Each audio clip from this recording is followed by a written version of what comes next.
Hello, I'm Chloe Tilley. Welcome to World Have Your Say, live from the Radio Theatre at the BBC's Broadcasting House.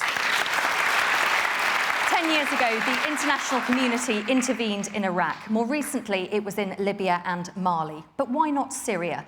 The world stood by as the Rwandan genocide took place, but stepped in Bosnia. So when is it acceptable for outside forces to take matters into their own hands? And when is it right to stay out of another country's affairs? And indeed, how is success measured? And when? Is it in the short term or indeed the longer term? Well, you can join the conversation wherever you are around the world, across social media. You can search for us on Google+, head to facebook.com/World Have Your Say, or tweet us using the hashtag WHYS. We're going to start by talking about Iraq, because it seems the natural place to start. 10 years this year since the intervention. Some people would call it an invasion, other people would call it a liberation. Let's start with Sabah Al-Mukhtar. You're Iraqi yourself. Do you consider that intervention worked in your own country? Well, I think before people can talk opinions, but now we can test it objectively. So if one looks at the situation of Iraq now versus the time pre-2003, you find the situation now is 100 times worse than it was before. On every level, if you test it objectively, health, education, safety, employment. The only thing that is better in Iraq now is that they have mobile telephones. It was a war that was done based on all the lies that we all know about the weapons of mass destructions. We know about the Al-Qaeda, the 11 September, and all the other lies which we have seen. And at the end of the day, we delivered nothing except something like 1 million people dead and almost a quarter of the population displaced. If you're saying that it didn't work, I wonder if anybody in the audience could have suggested a better approach than the intervention that happened. What should the world have done? Adrian Wheel. I was Deputy Governor of Dikar Province, based in Nasiriyah in 2003. I think the fact of the matter is that the intervention could have worked in Iraq had it been properly planned, and had there been the infrastructure in place to bring about security, to bring health, to allow the education system to continue and so forth. And the fact of the matter is that it wasn't, and that was the problem. But intervention itself could have worked and could have been successful there. This is the problem with intervention, because when we talk of intervention and we begin to put all sorts of conditions, provided, at the end of the day, it doesn't work. When we judge most of the interventions in the world, whether in Afghanistan or Iraq or Libya, or we can go back a little bit in history, and we find that intervention, in most of the instances, I would like to suggest, they have failed. And it doesn't matter because they didn't plan it, or because they didn't think about it, or because somebody couldn't do something or another. Iraq is a disaster, and I think history will judge in 50 years' time that we have sent boys and girls to be killed, not in defense of Queen and country, but because our Prime Minister at the time has agreed with the President of the USA to do that under all sorts of lies, which they all participated in it. And unfortunately, even the media participated in that one. Well, we've got a number of Iraqis here in our audience in the Radio Theatre. I wonder, would you have preferred that Saddam Hussein was left in power? Would your country be better or worse if Saddam was still in power? Actually, I think Iraq would have probably been in a better situation if Saddam Hussein was still in power. I think his control, in a sense, kept all the states in order. And so there would have been less chances, actually, of a civil war or of the whole country dissipating in the way it has now. Now that it's all split up, it's more of a divide and rule. And so the intervention hasn't worked anyways, because people are fighting amongst themselves and communication has just been ruined in a sense. Gentleman in the suit. I'd just like to say, with the greatest of respect to the panellists, it's very important that we disavow ourselves of the opinion and of the view that life under Saddam Hussein was better than it is now. And I think it's extremely timely at this moment that we remember that we're approaching the 25th anniversary of Halabja in Iraqi Kurdistan. And the Saddam Hussein regime, any idea that they created stability in that country is frankly fatuous. 200,000 Kurds were murdered using chemical weapons and other techniques in the late 1980s in an appalling act of aggression. Since the topic of the debate this evening is, does intervention work? We might just like to think momentarily, especially with regard to Syria, that the no-fly zone in the north of that country, in the south of Iraq, in 1991, prevented Saddam from going on and murdering hundreds of thousands more Kurds and Shia in the south. Broadly speaking, it seems that in this room, at least, many of you are thinking that intervention in Iraq was not a good thing. But if we look ahead to more recent intervention, let's take Mali, for example. Do people feel that the intervention in Mali was right? Let's speak to Wilfred. You're from Mali yourself. What do you make of it? Yes, Wilfred Willie from Mali. To say whether intervention works or not, you have to put it in a context and also look at the purpose. Under any tyranny, you would have some sort of stability. But Saddam Hussein was not a role model. It's like saying Joseph Stalin brought stability to Russia. It didn't prevent 20 million Russians from dying. The case of Mali is a peculiar case, but at the same time, is, in my opinion, the most justifiable intervention you can think of. And the very existence of the Malian state was compromised, was in danger. So the interim president called the French president and asked for the French forces to intervene, saving, well, I would say hundreds of thousands of lives. If the country asks for that help itself, yes, that makes the difference. I think if the head of state, which has been put there to make decisions on behalf of the population, ask for intervention, then it's a different matter. Because the Malian army was not in a position to defend the country and preserve the territorial integrity of that country, because it failed to do it from the very beginning of the conflict. No, I absolutely talking about it. Let me say something. No, I absolutely talking about it. Let me say something. Let's turn our attention to Bosnia now, for example. Colonel Bob Stewart, in all of the wars that you have seen, does it come down simply to loss of life? Well, if you're a member, my wife is a member of the International Committee of the Red Cross, she would actually put it very coldly. She would say, depends, history will judge whether more people died by one action or the other. Are you asking, and the audience seems to suggest this in large part, that the international community should allow whatever happens in a sovereign state to carry on, and that actually we have no responsibility for our neighbours, that we actually just say, well, it's their problem, let them sort it out? I have to tell you, I don't agree with that. And I am an internationalist insofar as I think it's the United Nations' responsibility as the forum of the world, the highest authority in the world, to actually authorise interventions. And speaking for Bosnia, we spent far too long making a decision to go in. That cost a lot of lives. When we went in, we filly-fallied around and didn't do it properly. When we eventually got our act together, we stopped people dying and we saved lives. And thank God we did. In your words, they filly-fallied around in Bosnia, but to the end there, Alphonsine, in Rwanda, totally different case. Yeah, totally different case. I really wish with all my heart that the world, the UN, the French, the British would have intervened in Rwanda and stopped the killing.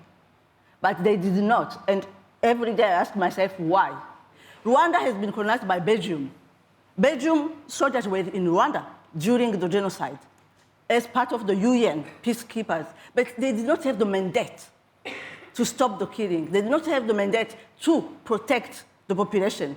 So myself, I have been saved from Rwanda by Belgian soldiers because my brother-in-law was one of them. When he came to pick me up with my family from where we were hiding, he was not allowed to take anyone else. So we left the church where we were hiding, and everyone else who stayed behind was killed. Those soldiers would have saved the whole church, 2,000 people, but they were not allowed. So when the intervention is to save lives, it's very clearly focused on saving, stopping killing, it should happen. When intervention, when it's an invasion, when it's that's another story. But from my experience, if it's a question of saving, stopping killing, it should happen. We're talking a lot about the defense of intervention. What about the defense of the people's right to self-determination? You mentioned the United Nations a significant part of the United Nations Charter is the right to people's self-determination, to determine their own destiny, to determine their own future. What makes it right for us to assume a position where we become the arbitrators, the authorities to decide what is justice, what isn't, and then we intervene and we infringe on these people's right to determine their own future? Can we find a balance? The answer to that is that people are dying by the thousands, and we as internationalists have a responsibility to try and stop that happening because we're human beings. And that's what the United Nations is all about.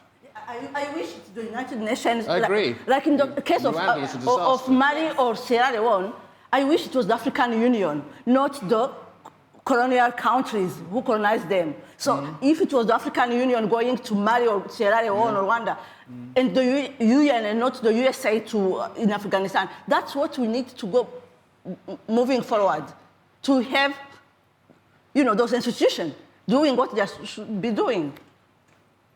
Ammar Waqaf, Syrian Social Club. I would like to throw in the idea of foreign intervention as a tool of foreign policy to certain countries. We are always, illusioned by this standard army going into this country either to impose no-fly zones or actually to make a military operation on the ground, and we identify that as foreign intervention. If we take the case of Afghanistan or indeed Syria, as where I come from, I think foreign intervention is already happening.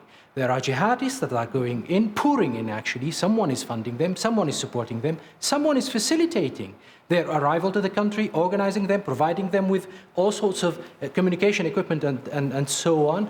And this has caused us in Syria dearly. And all that is because certain countries do not like the foreign policy or the regional policy of the current Syrian state.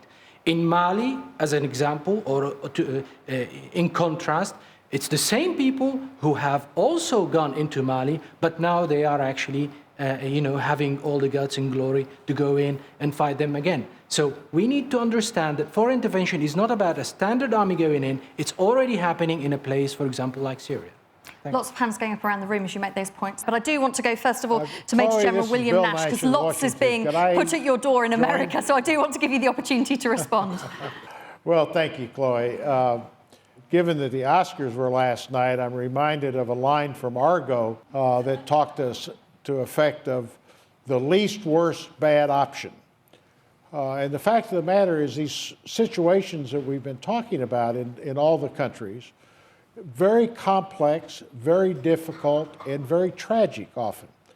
And as a consequence, governments have a hard time dealing with them. And I think Colonel Stewart mentioned the United Nations is the forum, in my mind, that can come together to discuss these issues and try to act. At the same time, the United Nations is a cumbersome organization, and at times, given the veto power of the permanent members, a unilateral action or an action by a coalition of the willing is often necessary. Countries don't make decisions on purely humanitarian factors, but they also deal in self-interest, they deal in community interests, and it is, in fact, very difficult to go through the process and decide what you want to happen once you do intervene. If you address that point. My name is Nancy Jose Chakuria, and I'm a student. I would like to address, you pointed out very important points here. The UN, self-interest, and the panel has pointed out a loss of lives.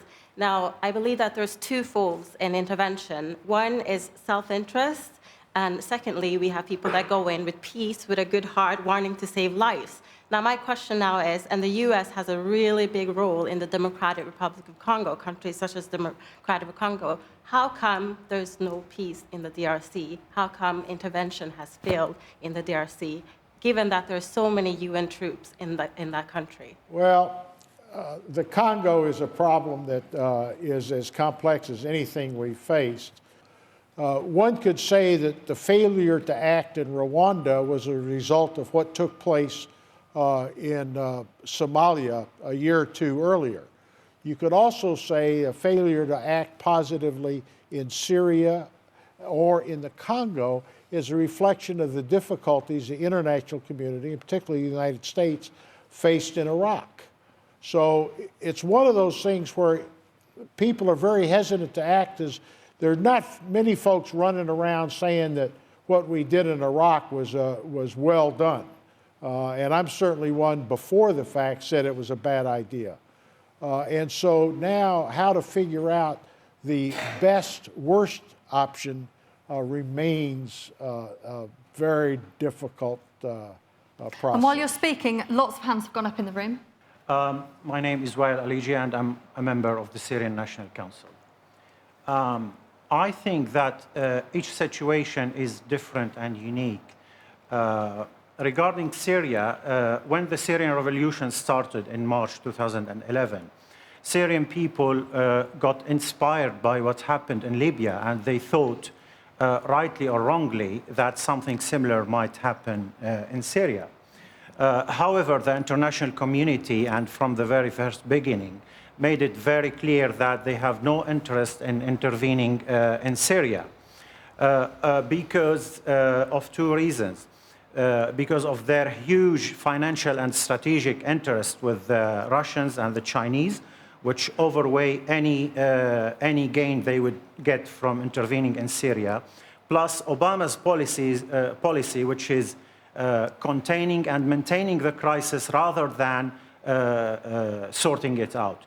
I agree with Mr. Ammar Waqaf here, what he said, that there is an intervention happening currently in Syria, but maybe he forgot to mention that Russia is continuously supplying the regime with lethal weapons. He forgot to mention the Iranian role and the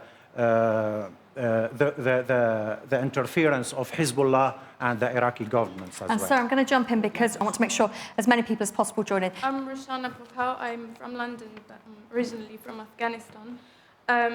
People would expect that since I'm from Afghanistan and I'm a female, I would say that this intervention was in particular, was useful for the girls in Afghanistan, for the female population.